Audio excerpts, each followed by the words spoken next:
ಕರ್ನಾಟಕ ರಾಜ್ಯ ಪ್ರಚಾರ ಸಮಿತಿ ರಾಜ್ಯಾಧ್ಯಕ್ಷರು, ಕರ್ನಾಟಕ ರಾಜ್ಯ ರೈತ ಸಂಘ ರೈತ ಪರ್ವ, ಡಾಕ್ಟರ್ ಅಬ್ದುಲ್ ಶುಕೂರ್ ಗುರೂಜಿ ಸಾರಥ್ಯದಲ್ಲಿ ಹೊಸದಾಗಿ ಮೂಡಿಬರ್ತಾ ಇರುವ AS 24x7 ನ್ಯೂಸ್. ಬಾಂಗ್ಲಾ ವಲಸಿಗರ ಅನೇಕ ಕಡೆ ನಡೀತಿದೆ ಸರ್. ಸರ್ಕಾರ ಎಲ್ಲೊಂದ್ ಕಡೆ ಬಾಂಗ್ಲಾ ವಲಸಿಗರನ್ನ ಅರೆ ವಲಸಿಗರು ಬಾಂಗ್ಲಾದೇಶ ಇನ್ನಿತರ ದೇಶದ ಆಫ್ರಿಕಾ ಕಂಟ್ರೀಸ್ ನಾವು ಬಹಳ ಕಟ್ಟುನಿಟ್ಟುವಾಗಿ ಗಂಭೀರವಾಗಿ ಇದನ್ನ ನಾವು ಶೋಧನೆ ನಡೆಸ್ತಾ ಇದ್ದೀವಿ. ನೀವು ಕಳೆದ 3 ತಿಂಗಳಲ್ಲಿ ನೀವು ಸ್ಟ್ಯಾಟಿಸ್ಟಿಕ್ಸ್ ನೋಡಿದ್ರೆ ಆಲ್ಮೋಸ್ಟ್ ಸುಮಾರು 1,000 ಜನ ವಲಸಿಗರು ಸಿಕ್ಕಿದ್ದಾರೆ. ಬೇರೆ ಬೇರೆ ನಿಮ್ಮ ಆಫ್ರಿಕನ್ ಇರ್ಬೋದು, ಬಾಂಗ್ಲಾದೇಶಿಗಳು. ಆಮೇಲೆ ಇವರೆಲ್ಲನೂ ಕೂಡ ನಮಗೆ ಉತ್ತರ ಭಾರತದಿಂದಲೇ ಬರ್ತಾರೆ. ಸೊ ಇದರಲ್ಲಿ ಯಾವುದೇ ಕಾಂಪ್ರಮೈಸ್ ಇಲ್ಲ. ಈಗಾಗಲೇ ನಾವು BSF ಅವ್ರ ಜೊತೆ ಟಚ್ನಲ್ಲಿದ್ದೀವಿ, FRO ಅಧಿಕಾರಿಗಳ ಜೊತೆ ಟಚ್ನಲ್ಲಿದ್ದೀವಿ. We will 100% take care of this issue. ಇದು ಕಾನ್ಸ್ಟೆಂಟಾಗಿ ವಿಜಿಲೆಂಟ್ ಇರಬೇಕಾಗ್ತದೆ. ಬರೀ ನಾವು 1 ವಾರ ಮಾಡೋದು, ಇನ್ನೊಂದು 2 ವಾರ ಬಿಡೋದು ಅಂತ ಇಲ್ಲ, ನಿರಂತರವಾಗಿ ಮಾಡಬೇಕಾಗ್ತದೆ. ಇದಕ್ಕೆ ಅವಶ್ಯಕತೆ ಒಂದು ಸ್ಪೆಷಲ್ ತಂಡನೇ ಕೂಡ ನಾವು ಮಾಡ್ತಾ ಇದ್ದೀವಿ.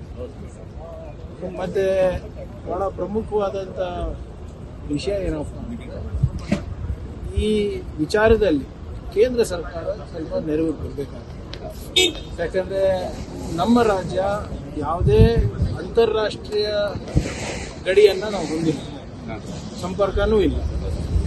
ಬಾಂಗ್ಲಾದೇಶ ಗಡಿನೂ ನಮ್ಮ ಸಂಪರ್ಕ ಇಲ್ಲ, ನೇಪಾಳು ಸಂಪರ್ಕ ಇಲ್ಲ, ಬೇರೆ ಯಾವ ರಾಷ್ಟ್ರದ್ದು ಬಾರ್ಡರ್ಸನ್ನು ನಾವು ಶೇರ್ ಮಾಡೋದು.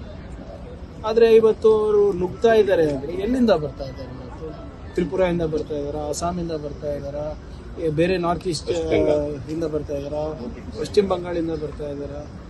ಗಡಿ ಕಾಯೋ ಜವಾಬ್ದಾರಿ ಕೇಂದ್ರ ಸರ್ಕಾರ. ಅದೇ ವಿಚಾರದಲ್ಲೇ ಇವ್ರು 2-3 ಎಲೆಕ್ಷನ್ ನಾರ್ತ್ ಈಸ್ಟಲ್ಲೂ ಮಾಡಿಬಿಟ್ರು ಮತ್ತು ವೆಸ್ಟ್ ಬೆಂಗಾಲಲ್ಲೂ ಮಾಡಿಬಿಟ್ರು. ಆದರೆ ಅವ್ರ ಜವಾಬ್ದಾರಿ ಸರಿಯಾಗಿ ನಿರ್ವಹಿಸ್ತಾ ಇಲ್ಲ ಅಂತ ನನ್ನ ವೈಯಕ್ತಿಕ ಅಭಿಪ್ರಾಯ. ಇಷ್ಟು ದೂರ ಬರ್ತಾ ಇದ್ದಾರೆ ಅಂದರೆ not only hour international borders have become Porus, but also other state borders also have becoming Porus ಅಂತ. ಮತ್ತು ಇತ್ತೀಚೆಗೆ ಒಂದು ಹೊಸ ಟ್ರೆಂಡ್ ಪ್ರಾರಂಭ ಆಗಿದೆ ಸೋಷಿಯಲ್ ಮೀಡಿಯಾನಲ್ಲಿ. ಸುಮ್ಮನೆ ಹೋಗೋದು ಸ್ಲಮ್ಗಳಲ್ಲಿ, ಒಂದು ವಿಡಿಯೋ ಮಾಡೋದು, ನಿಮ್ದು ಯಾವ ಊರು, ನಿಮ್ದು ಯಾವ ರಾಷ್ಟ್ರ, ಹಿಂದಿನಲ್ಲಿ ಕೇಳ್ಬಿಡೋದು, ಮತ್ತು ಏನು ಸರ್ಕಾರ ಏನು ಮಾಡ್ತಾ ಇಲ್ಲ ಅಂತ ಬಾಯಿಗೆ ಬಂದಂಗೆ ಮಾತಾಡೋದು. ಅಂಥ ವಿಜಿಲೆಂಟಿಸಮಿಗೆ ನಾವು ಒಪ್ಪಕ್ಕಾಗಲ್ಲ. ನಿಮ್ಮ ಹತ್ರ ಮಾಹಿತಿ ಇದ್ದರೆ ಬಂದು ಸ್ಟೇಷನ್ನಲ್ಲಿ ನಮ್ಮ ಸಿಬ್ಬಂದಿಗಳಿಗೆ ಕೊಡಿ. ನೀವು ಸೋಷಿಯಲ್ ಮೀಡಿಯಾ ಹೀರೋ ಆಗಕ್ಕೆ ಹೋಗಿ ನೀವು ಅಂತಾರಾಷ್ಟ್ರೀಯ ಈ ಜಾಳ ಏನಿದೆ ಅದನ್ನ ಬಲಪಡಿಸ್ತಾ ಇದ್ದೀರಿ. ಮಾರಲ್ ಪೊಲೀಸಿಂಗ್ ಮಾಡಬಾರ್ದು. No moral policing, no vigilantism will be tolerated. ಯಾಕಂದ್ರೆ ಇವ್ರು ಹೋಗಿ ಸೋಷಿಯಲ್ ಮೀಡಿಯಾನಲ್ಲಿ ಹಾಕ್ತಾರೆ, ಅವ್ರು ಎಚ್ಚೆತ್ಕೊಳ್ತಾರೆ. ಈಗ ಅವನು ಯಾರು ಸಿಕ್ಬಿಲ್ತಾನೆ ಅವನು ನಮ್ಗೆ ಇಂಪಾರ್ಟೆಂಟ್ ಅಲ್ಲ. ಅವ್ರ ಮೂಲ ಯಾವುದು? ಅವ್ರ ಏನು ಠೇಕೆದಾರ್ ಅಂತ ಹೇಳ್ತಾರೆ ಇವರಿಗೆ, ಅವ್ರ ಕಾಂಟ್ರಾಕ್ಟರ್. ಅವ್ನ ಕಾಂಟ್ರಾಕ್ಟರ್ ಯಾರು? ಅವನಿಗೆ ಆಧಾರ್ ಕಾರ್ಡ್ ಕೊಡಿಸಿದ್ದು ಯಾರು? ಅವನಿಗೆ ಇಲ್ಲಿ ಉದ್ಯೋಗ ಕೊಡಿಸ್ತಾ ಇರೋದು ಯಾರು? ಇಲ್ಲಿ ಹೋಗಿ ಖಾಸಗಿ ಕಂಪನಿಗಳಲ್ಲಿ ಬೇರೆ ಬೇರೆ ಸಣ್ಣ ಪುಟ್ಟ ನೌಕರಿಗಳನ್ನು ಇಸ್ಕೊಡ್ತಾ ಇರೋದು ಯಾರು? ಅದು ನಮ್ಗೆ ಸಿಗ್ಬೇಕಲ್ಲ. ನೀವೇನೋ ನಿಮಗೆ ಲೈಕ್ಗಳಿಗೆ, ಶೇರ್ಗಳಿಗೆ ನೀವು ಮಾಡಿಬಿಡ್ತೀರಾ, ಆದರೆ ಇದ್ರ ಮೇಲೆ ಸೆಕ್ಯೂರಿಟಿ ಮೇಲೆ ಎಷ್ಟು ದೊಡ್ಡ ಪರಿಣಾಮ ಬೀಳ್ತೇವೆ ಅಂತ ಸ್ವಲ್ಪ ಜವಾಬ್ದಾರಿಯಿಂದ ಮಾಡಬೇಕು. ಸೊ ಇನ್ಮೇಲಿಂದ ಸೋಷಿಯಲ್ ಮೀಡಿಯಾ ಈ ಆಕ್ಟಿವಿಸಮ್ ಏನಿದೆ ಅದು ನಿಲ್ಬೇಕಾಗ್ತದೆ. ನಿಮ್ಮ ಹತ್ರ ಮಾಹಿತಿ ಇದ್ರೆ ತಂದ್ಕೊಡಿ ಪೊಲೀಸರಿಗೆ.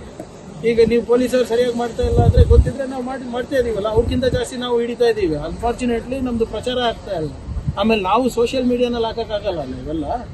ಇವೆಲ್ಲ ಹಾಕೋಕ್ಕಾಗ್ತದ? ನಾವು ಎಲ್ಲಿ ರಹಸ್ಯವಾಗಿ ಕಾರ್ಯಾಚರಣೆ ಮಾಡ್ತಾ ಇದ್ದೀವಿ, ಯಾರು ರಹಸ್ಯ ಕಾರ್ಯಾಚರಣೆ ಅಧಿಕಾರಿಗಳು ಯಾರು, ಅದೆಲ್ಲ ಹೇಳೋಕ್ಕಾಗ್ತದೆ. ನಾವು ಗೌಪ್ಯತೆ ಮೇಂಟೈನ್ ಮಾಡಬೇಕಾಗ್ತದೆ ನಮಗೆ. ಆದರೆ ಇವತ್ತು ಇದೆಲ್ಲ ಏನು ನಡೀತಾ ಇದೆ, this will not be tolerated. ನಿಮ್ಮ ಹತ್ರ ನೀವು ನಿಜವಾಗ್ಲೂ ಒಳ್ಳೆ ಪ್ರಜೆ ಇದ್ರೆ, ನಿಜವಾಗ್ಲೂ ರಾಜ್ಯದ ಹಿತಾಸಕ್ತಿ ಬಯಸ್ತಾ ಇದ್ರೆ, give us information, we will act. ನಮ್ಮ ಜೊತೆ ಕೈ ಜೋಡಿಸಿ ಪ್ರಾಪರ್ ವೇಯಿಂದ ಮಾಡಿ. ಒಬ್ರಲ್ಲ ನಮ್ಗೆ ಬೇಕಾಗಿರೋದು, ನಮಗೆ ಅವ್ರ ಮೂಲ ಮಠ ಏನಿದೆ, ಇವ್ರು ಯಾರು ಎಲ್ಲಿ ಬೆಂಗಾಲಿಂದ ಕರ್ಕೊಂಡು ಬರ್ತಾರೋ, ಡೈರೆಕ್ಟ್ ಬಾಂಗ್ಲಾದೇಶಿಂದ ಕರ್ಕೊಂಡು ಬರ್ತಾರೋ, ಅಸ್ಸಾಮಿಂದ ಕರ್ಕೊಂಡು ಬರ್ತಾರೋ, ಇಲ್ಲಿ ಬಂದು ಎಲ್ಲಿರ್ತಾರೆ, ಯಾರವ್ರಿಗೆ ಆಧಾರ್ ಕಾರ್ಡ್ಗಳು ಕೊಡೋದು, ಆ ಆಧಾರ್ ಕಾರ್ಡ್ ಮೇಲೆ ಯಾರವ್ರಿಗೆ ಉದ್ಯೋಗ ಕೊಡೋದು, ಯಾವ ಆಧಾರದ ಮೇಲೆ ಇವರು ವೆರಿಫಿಕೇಶನ್ ಮಾಡ್ತಾರೆ ಅವೆಲ್ಲ ಗೊತ್ತಾಗಬೇಕಲ್ಲ. So we are very particular about this and we are extremely serious about this. Statistics ನೋಡಿ ಈಗಾಗಲೇ ಕೆಲವು ಜಾಗದಲ್ಲಿ 1000ಕ್ಕಿಂತ ಹೆಚ್ಚನ್ನು ನಾವು ಆಗಲೇ ಹಿಡಿದಿದ್ದೇವೆ. ಅವ್ರು FROಗೆ ನಾವು ಹ್ಯಾಂಡ್ ಓವರ್ ಮಾಡ್ತೀವಿ. ಪ್ರಹ್ಲಾದ್ ಜೋಶಿ ಅವರು ಸಹೋದರ ಗೋಪಾಲ್ ಜೋಶಿ ಅವ್ರ ಮೇಲೆ FIR ನೋಡಿ, ಇದು ನನಗೆ ಕೇಳಿದ್ರೆ ನಾವೇನು ಹೇಳಿ, ಈಗ ಯಾರೋ ಸಂತ್ರಸ್ತರು ಬಂದ್ಬಿಟ್ಟು ಕಂಪ್ಲೇಂಟ್ ಕೊಟ್ಟರೆ ತಗೊಳ್ಳೋ ಜವಾಬ್ದಾರಿ ನಮ್ಮದು. ಕರ್ನಾಟಕ ರಾಜ್ಯ ಪ್ರಚಾರ ಸಮಿತಿ ರಾಜ್ಯ ಅಧ್ಯಕ್ಷರು, ಕರ್ನಾಟಕ ರಾಜ್ಯ ರೈತ ಸಂಘ ರೈತ ಪರ್ವ ಡಾಕ್ಟರ್ ಅಬ್ದುಲ್ ಶುಕೂರ್ ಗುರೂಜಿ ಸಾರಥ್ಯದಲ್ಲಿ ಹೊಸದಾಗಿ ಮೂಡಿಬರ್ತಾ ಇರುವ AS 24x7 ನ್ಯೂಸ್.